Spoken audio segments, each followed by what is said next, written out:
Hi guys! Here is how you can add the live preview button to your WordPress plugin. We have already added it for this. So let's add a live preview button for this one. In order to do that, let's first create a new folder to download all the files. Open this. We will be using Tortoise SVN to download all the files. In here, go to the Development tab. Here is the SVN repository. Copy this. Now right-click, Tortoise SVN, click on Checkout. Paste the URL here. Make sure you are logged in.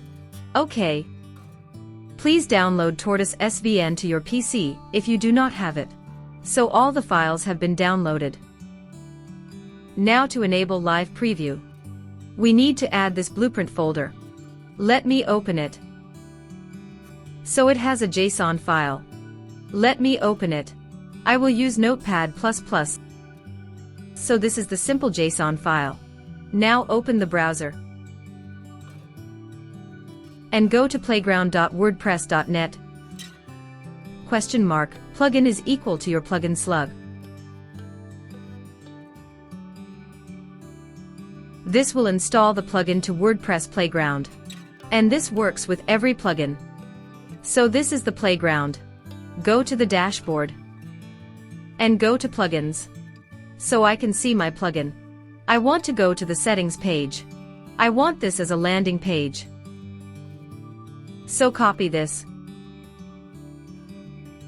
And paste it in the landing page in the JSON file. This is done. You also have to change the slug.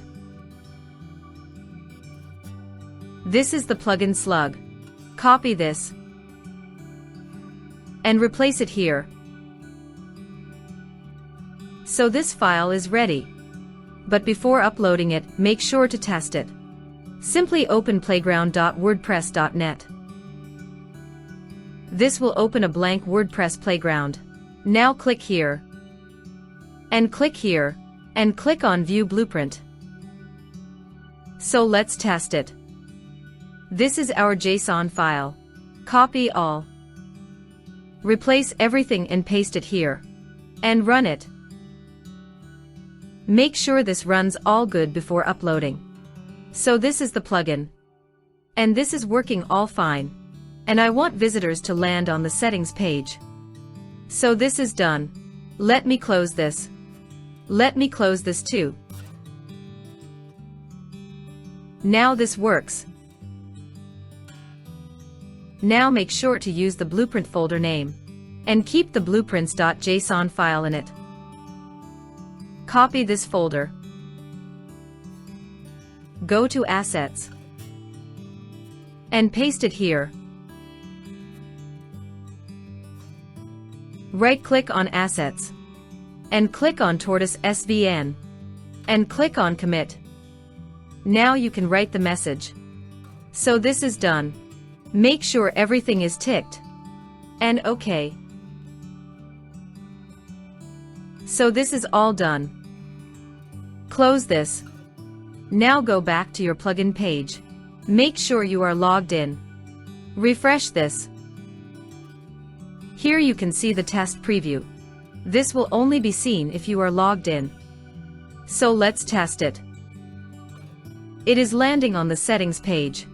Let me test the plugin if it works or not. And let me try to upload an SVG and ICO images, as this plugin enables SVG and ICO. So it works. Let me try to disable the function, and try again uploading the SVG and ICO files. So it is not allowing, meaning it is working all good. Now let's go back to your plugin page. Now in Details, scroll down, and go to Advanced View. Scroll down to the bottom, and you will see Toggle Live Preview. Now turn this on. So the live preview will be enabled. Now let's test on incognito mode. And here is the live preview button. And you can test it if it works or not. So this will make it easy for the users. Thank you very much.